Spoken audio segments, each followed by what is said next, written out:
Hello and welcome to the 8th edition of the Goa Arts and Literature Festival.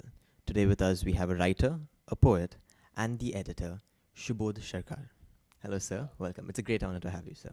Thank you. Thank you. Okay sir, so starting off, you have written 31 books in Bengali. Hmm. So what draws you back to the language every time that you wrote 31 books in this language?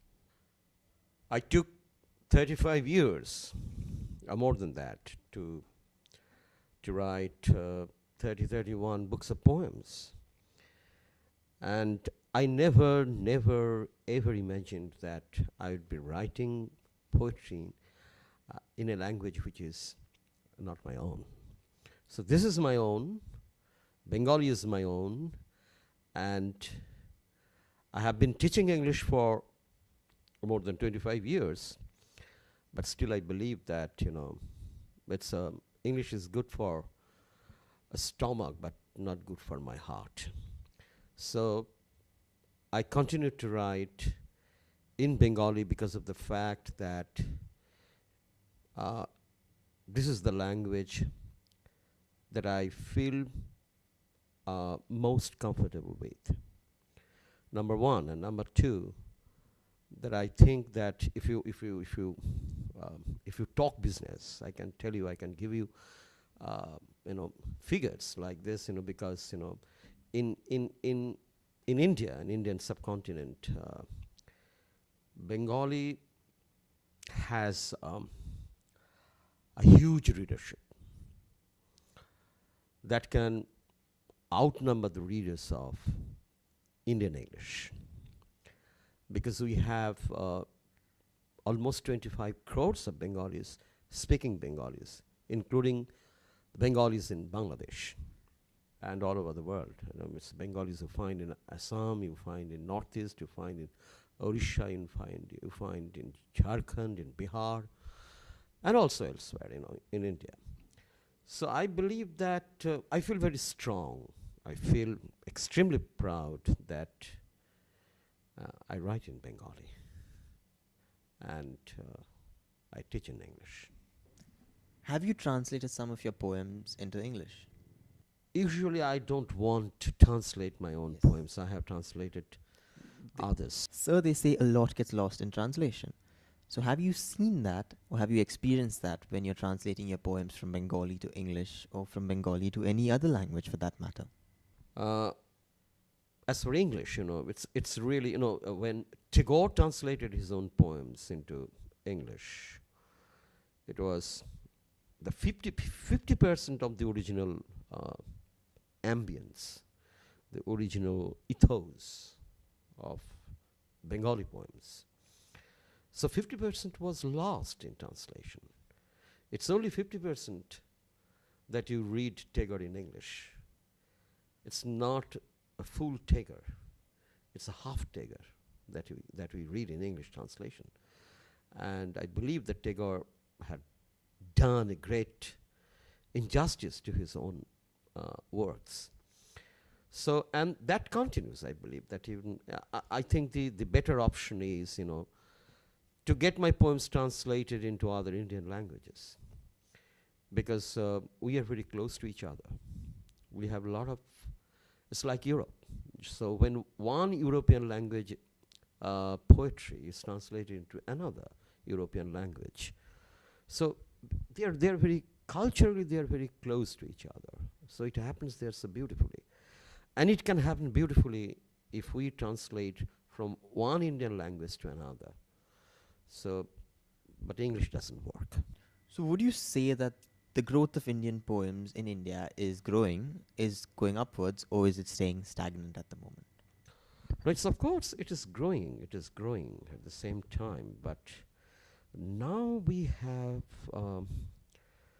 Indian literature, especially Indian poetry, is there's a big challenge for Indian poetry written in bhashas. I'm not saying that the war between English and bhashas is the most important thing that is happening in Indian subcontinent. I believe it is because of the pre-internet days. The pre-internet poetry was different, and now it is the internet uh, which is changing a lot of things. And as far as publication is concerned, I find that it's a big challenge that the publishing houses are facing, and the younger generation writers, they are more, they started writing, for online or web magazines, or so their presence, what happened to me just yesterday here at this festival, I was introduced to an internationally acclaimed woman writer from India. I was introduced to her, but I have never heard her name. And people were saying that she was internationally acclaimed. And then I came to know that she is a blogger. So, it happens like that. The internet is changing the whole idea of literature, and it's amazing. I don't know, it has a lot of bad effects at the same time, but it is the technology that is changing even the face of literature. With the dawn of technology, could you also say that there is freedom of expression? Like freedom of expression is present, people are able to use it, or is that right being curtailed? As far as internet is concerned, I find that anybody can write anything. There are so many social networks. Namely, it's like Facebook, we have a lot of Facebook poets now in all Indian languages. So they can, because they don't have any editor before them. So when you post a poem, it goes everywhere, and no editor was there to stop it or to suggest any change or anything like that. Anybody can post anything, any article, any poem, or any protest. That way, it's a kind of freedom of expression, or democracy at higher altitude, I should say. And but sometimes I think they also, because of this extreme freedom, some people make a lot of mistakes.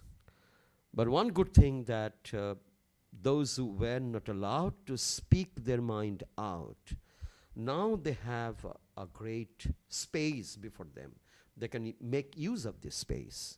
Now, sir, you told me that you had come for the Goa Arts and Literature Festival some years back. So how was your experience then? How is it now? And what do you look forward to at the festival? It was small when I came first, and it is now big this year. That is the glaring difference. And it's good. It's success, achievements. These are the things which are happening here at this festival. And it will grow larger and larger, I think. And it is now more professionally managed and looked after. And I have just one feeling, it's not my suggestion to the curators, but I have just one feeling that you are inviting so many writers, but most of the writers remain underutilized at the festival. And if you go by the merit, the first thing that is difficult to judge merit, it's because one curator cannot have the idea of everyone who is writing, in India. So you have to take suggestions from different language experts, different language literature experts. So this is not always possible, but one thing is possible. So when you are inviting a writer from any part of the world, or from any language of the country, so you have to give him a proper space. And what is happening here, everybody is talking, and it's panel. It's one panel, then is another panel, then another panel at 3 different halls. This is because of the fact that you have invited so many writers, so you have to accommodate all these writers, you know. That way it is good. But the point is, you know, a poet, a fiction writer, uh, should present his works, and he should talk about his work. But I find writers here have their agendas, have their ideologies, have their protests, and they're talking about that, not about the creativity, not about their own works. That is something that I felt that you know, it's very easy for any writer to have an agenda and to talk about that agenda. It may be spiritual, it may be political, it may be philosophical, whatever it is. But I think, you know, a poem is a poem is a poem. A short story is a short story is a short story. So it's not that easy to talk about a poem or about the making of the poem or making of a short story.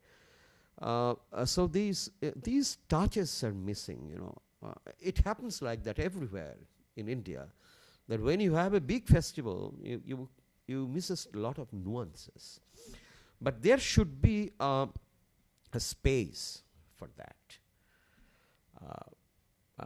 I think that it is a fantastic, it's a wonderful festival, and I love to be here. But at the same time, I think this feeling, I have this feeling, and I believe a lot of my colleagues have the similar feeling. I discussed with them. Thank you so much, sir. So that was with us, Mr. Subodh Sarkar, at the 8th edition of the Goa Arts and Literature Festival here at the International Centre Goa Dona Paula. Please stay tuned for more updates.